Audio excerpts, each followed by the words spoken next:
பிரித்தானியாவில் 650 தொகுதிகளுக்கான பாராளுமன்ற தேர்தல் வாக்குப்பதிவு இடம்பெற்று அதனை எண்ணும் பணிகள் நிறைவுற்றிருக்கின்றன. 14 வருடங்களுக்கு பின்னர் தொழிலாளர் கட்சி ஆட்சி அமைக்கும் நிலைமையை மக்கள் உருவாக்கியுள்ளார்கள். தொழிலாளர் கட்சியின் தலைவர் கீர் ஸ்டார்மர் பிரித்தானியாவின் புதிய பிரதமராக பதவியேற்க உள்ளார். 650 தொகுதிகளுக்கான வாக்குப்பதிவில் 326 இடங்களை கைப்பற்றினால் ஆட்சி அமைக்கலாம் என்ற ரீதியில் இடம்பெற்ற தேர்தலிலே 400க்கும் அதிகமான தொகுதிகளில் தொழிலாளர் கட்சி வெற்றி பெற்றிருப்பதோடு 150க்கும் குறைவான தொகுதிகளில் மாத்திரமே கன்சர்வேட்டிவ் கட்சி வெற்றி பெற்றிருக்கின்றது. 14 வருடங்களாக கன்சர்வேட்டிவ் கட்சியினுடைய ஆட்சிக்கு முற்றுப்புள்ளி வைத்திருக்கின்றது தொழிலாளர் கட்சி. முன்னாள் பிரதமர் ரிஷி சுனக் போட்டியிட்ட 2 தொகுதிகளில் வெற்றி பெற்று பாராளுமன்ற உறுப்புரிமையை தக்க வைத்துள்ளார். இருந்தபோதும் கன்சர்வேட்டிவ் கட்சியினுடைய தோல்வியை தாம் ஏற்றுக்கொள்வதாக குறிப்பிட்டுள்ளார்.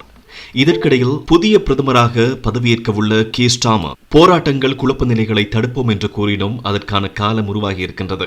புதிய பக்கங்களை எழுதுவதற்கான காலம் வரும் என கூறியிருந்தும் அதுவும் உருவாகி இருக்கின்றது. மாற்றத்திற்கான காலம் இப்பொழுது முதல் ஆரம்பமாகி இருக்கின்றது என தனது கட்சியின் வெற்றி செய்தியை மக்களிடம் பகிர்ந்துள்ளார்.